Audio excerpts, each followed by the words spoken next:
প্রতিষ্ঠান শুধুমাত্র শিক্ষক যারা আছে শিক্ষকের দ্বারা একটা প্রতিষ্ঠানের উন্নয়ন করা সম্ভব। শিক্ষক ছাড়া যেমন হবে না, কিন্তু শুধুমাত্র শিক্ষক দিয়ে হবে। তাহলে কি করতে হবে? এখানে আপনারা যারা অভিভাবক, এখানে যারা এলাকার মানুষ আছে, শিক্ষক আছে এবং যারা ছাত্র আছে, শিক্ষক, ছাত্র, অভিভাবক সবাই মিলে যদি একটা সমন্বয় না করে, যে আপনার ছেলে অনেকদিন যাবত, আপনার মেয়ে অনেকদিন যাবত লেখাপড়া শিখছে না, ভালো করছে না, স্কুলে যাচ্ছে না, শুধুমাত্র এখানে শিক্ষকের দায়িত্বে আপনার ছেলেকে, আপনার মেয়েকে ভালো করা সম্ভব। আপনার ছেলে, আপনার মেয়ে 7-এ পড়ে, 6-এ পড়ে, 8-এ পড়ে ওই সাংবাদিক সাহেব যেভাবে সুন্দর একটা মোবাইল নিয়ে ধরে আছে, তো আপনার মেয়েকে, আপনার ছেলেকে আপনি আরেকটি সুন্দর মোবাইল ধরাই দিলেন।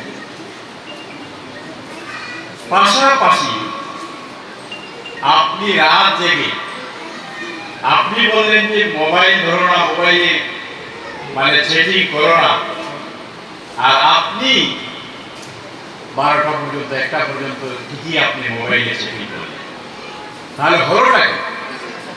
হলো এরকম যে আপনি করেন আর বলে হারে। তাহলে আপনি কিভাবে আশা করতে পারেন যে আপনার ছেলে, আপনার মেয়ে, আপনি দিন-রাত মোবাইল চালাবেন, কিছু বলতেই পারবেন না ঘরে কি হচ্ছে, আর আপনার ছেলে মেয়ে মোবাইল চালাবে না, সুন্দর কি? সুতরাং প্রথমে আপনার ছেলে মেয়ে জিপে পায়, কত সময় জিপে 5-এর প্রতিযোগিতা করছে, কেন আরো বেশি পেলেন? জিপে পাইছে কেন? ক্লাস হলো গোল্ডেন, গোল্ডেন, গোল্ডেন কেন হয় না? কিন্তু এইটা বলে না যে আমার ছেলে কি, আমার মেয়ে কি এখানে একটা মিটিং হয়েছে, ওই মিটিংয়ে দাঁড়িয়ে একটু কথা বলতে পারে কিনা, একটু শিখে, একটু মুখস্থ করিয়ে, একটু ট্রেনিং করিয়ে, যে না তোমাকে স্যারকে বলতে হবে যে আমি 2 মিনিট বলবো, স্যার আমাকে সুযোগ দিতে হবে। তোমার ছেলে, আমার ছেলে, আপনার ছেলে, আমার ছেলে, আমার মেয়ে, তাদেরকে সেই প্রতিযোগিতাকে আপনাকে প্রতিযোগিতায় নামাতে হবে। যখনই স্কুলে, কলেজে, মাদ্রাসায়, আপনার প্রতিষ্ঠানে কোনো প্রোগ্রাম হবে, সে যদি প্রায় নাও পায়, তাকে বলতে দিতে হবে যে না আমি একটা প্রতিক্রিয়া ব্যক্ত করবো, আমাকে সুযোগ দিন। এমনিতেই আপনার মেয়ে সারা বাংলাদেশে নয়, সারা পৃথিবীতে একজন ভালো লেখা হয়ে যেতে পারে। আসলে টাকা পয়সা, লেখাপড়া, শিক্ষা, স্বাস্থ্য সব কিছুর সাথে টাকা পয়সা কিন্তু একটা বিরাট ফ্যাক্টর। আমাদের যদি টাকা পয়সা দেওয়ার সামর্থ্য না থাকে, সামর্থ্য সবার সমান না, ইচ্ছে না থাকে, তাহলে আমরা কিন্তু লেখাপড়া করাতে পারব। এখন প্রশ্ন হচ্ছে,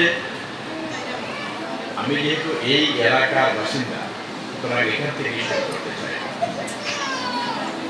এখন প্রশ্ন হচ্ছে, এখানে যে সমস্ত ফিস নির্ধারণ করা হয়েছে, এখানে যেভাবে মাসিক বেতন নেওয়া হয়, এই শহরে এই মানে অথবা পাশাপাশি কাছাকাছি অন্য স্কুলের ফিস কত? একজনে বলেছেন যে 500 টাকা বেশি হয়ে যায়।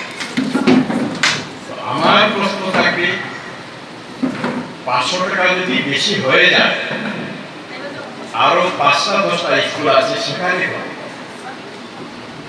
কি 600 নাকি 300, নাকি 450। যদি কাছাকাছি থাকে 400, 450, 550, 600 এরকম যদি থাকে, তাহলে ওনাদের 500 টাকা নেওয়াটা কোনো ক্রমেই কোনোভাবেই অযৌক্তিক হতে পারে। এর কারণ হলো যে আপনারা এখানে যে শিক্ষকদেরকে দেখতেছেন, সম্মানিত শিক্ষকদেরকে, তাদের তো একটা পরিবার আছে, তাদের একটি সংসার আছে। আপনাদের যেভাবে সংসার আছে, তাদেরও সংসার আছে। তো আপনারা যদি 10 জনে মিলে 50 করে বেশি দেন, তাহলে এখানে 500 টাকা হবে। 20 জনে মিলে 100 টাকা বেশি দেন, তাহলে এখানে 2000 টাকা হবে। আমি বেশি দেওয়ার কথা বলছি না, আমি উদাহরণস্বরূপ। যাই হোক, এটি একটি বিষয়, এটি আপনারা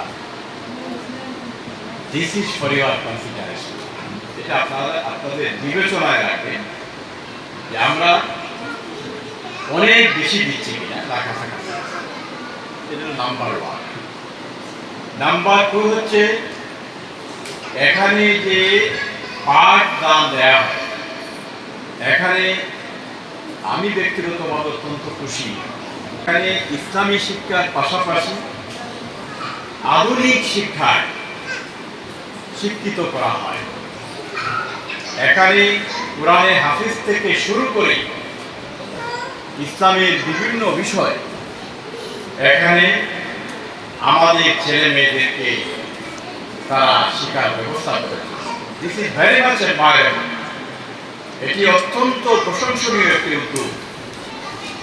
একদিকে আমাদের এলাকা এই কারণে অনেক উন্নত হবে, এলাকার ব্যবসা বাণিজ্য, এলাকার পরিবেশ পারিপার্শ্বিকতা, এলাকার জায়গা জমি, সব কিছুতে আমাদের জীবন মানের উন্নয়ন, সব কিছুতে একটা পরিবর্তন আসবে। কি মনে করা আসবে?